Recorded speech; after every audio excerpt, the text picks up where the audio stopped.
প্ৰাইমেণ্টত এবাৰ দিদিৰ ৰাজ্যলৈ অসম বিজেপি পশ্চিমবংগত মমতা বেনাৰ্জীৰ দুৰ্গক খহাবলৈ ৰণনীতি প্ৰস্তুত কৰিছে ভাৰতীয় জনতা পাৰ্টীয়ে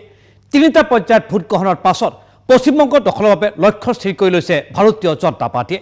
সেই ৰণনীতি অনুসৰি বংগৰ বিভিন্ন সমষ্টিত প্ৰচাৰ চলাব বিজেপিয়ে এই ক্ষেত্ৰত প্ৰচাৰৰ বাবে বিজেপিয়ে নিয়োগ কৰিছে বহুকেইগৰাকী ষ্টাৰ কেম্পেইনাৰক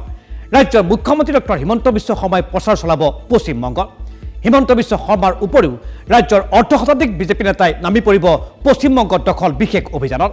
দৰমেৰ পৰা মুখ্যমন্ত্ৰী ডক্টৰ হিমন্ত বিশ্ব শৰ্মাই পশ্চিমবংগত আৰম্ভ কৰিব নিৰ্বাচনী প্ৰচাৰ অভিযান দৰমেত অনুষ্ঠিত নিৰ্বাচনী সভাত ভাষণ প্ৰদান কৰিব ডক্টৰ হিমন্ত বিশ্ব শৰ্মাই পশ্চিমবংগত নিৰ্বাচনী প্ৰচাৰৰ বাবে গুৰুত্ব দিয়া হৈছে বঙালী ভাষী নেতাকো ৰাজ্যৰ এছচি মৰ্চাৰ সভানেত্ৰী মুন চনকাৰে ইতিমধ্যে ৰাওনা হৈছে পশ্চিমবংগলৈ উল্লেখযোগ্য যে ৪২খন আসনত থকা পশ্চিমবংগত ১২-১৮খন আসন আছে বৰ্তমান বিজেপিৰ দখলত মমতা বেনাৰ্জীৰ তৃণমূল কংগ্ৰেছৰ দখলত আছে ২২খন আসন এবাৰ তৃণমূল কংগ্ৰেছৰ দখলত থকা ২২খন আসনত লক্ষ্য ভাৰতীয় জনতা পাৰ্টীৰ বিজেপিৰ এই লক্ষ্যৰে প্ৰধানমন্ত্ৰী নৰেন্দ্ৰ মোদী অমিত শ্বাহকে আদি কৰি বহুকেইগৰাকী হাই প্ৰফাইল নেতাই ইতিমধ্যে পশ্চিমবংগত অব্যাহত ৰাখিছে মাৰথান প্ৰচাৰ অভিযান ইয়াৰ মাজতেই তৎপৰ হৈছে অসম বিজেপিৰ নেতৃবৰ্গ ৭০% হিন্দু বঙালীৰ লগতে ২৯% মুছলমান ভোটাৰক আকৃষ্ট কৰাৰ বাবে ৰাজ্যৰ বিজেপি নেতাই চলাব পশ্চিমবংগত নিৰ্বাচনী প্ৰচাৰ অভিযান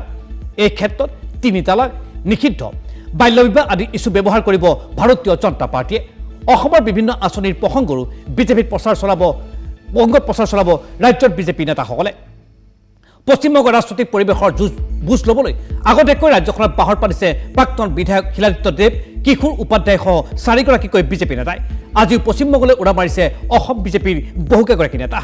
আহক চাওঁ এই সম্পৰ্কত কি ক'ব খুজিছে অসম বিজেপিৰ সভাপতি ভৱেশ কলিতাই ২৫জন সন্মানৰ কাৰ্যকৰ্তা বেংগলৰ কাৰণে আমি পঠাইছোঁ মাননীয় মুখ্যমন্ত্ৰী মহোদয়েও বেংগলত প্ৰচাৰ অভিযান অংশগ্ৰহণ কৰিব আৰু আমাৰ আশা আছে এইবাৰ হায়েষ্ট আসন বেংগলত ভাৰতীয় জনতা পাৰ্টীয়ে পাবলৈ সক্ষম হ'ব মন্ত্ৰী বিধায়কো যাব সকলো যাব চাই আছোঁ এইটো ইয়াত শেষ হ'ল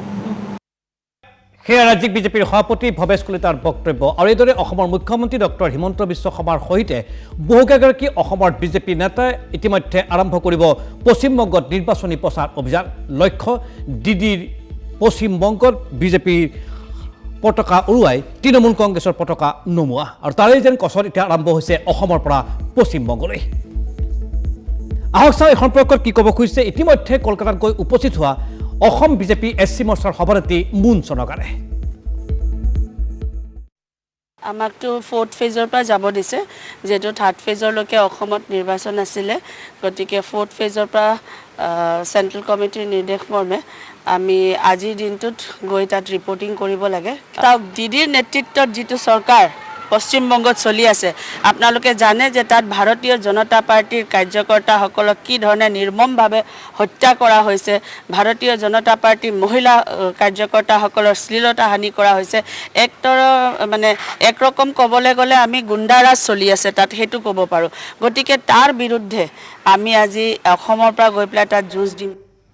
সেয়া পশ্চিমবংগলৈ ৰাওনা হোৱাৰ প্ৰাক মুহূৰ্তত অসম বিজেপি এছচি মৰ্চাৰ সভানেত্ৰী মুন চনকাৰৰ বক্তব্য আৰু এইদৰে এতিয়া অসমৰ বিজেপি নেতাসকল ৰাওনা হৈছে অসমত ভোটদান প্ৰক্ৰিয়া সমাপ্ত হোৱাৰ পাছত পশ্চিমবংগৰ ৰাজনৈতিক বতাহ কঁপাবলৈ দেখা যাওক অসম বিজেপিৰ এইসকল নেতাই পশ্চিমবংগত মমতা বেনাৰ্জীৰ আধিপত্য কমাবলৈ সক্ষম হয় বা নহয় সেয়া ফলাফল ঘোষণা কৰাৰ সময়তেই স্পষ্ট হ'ব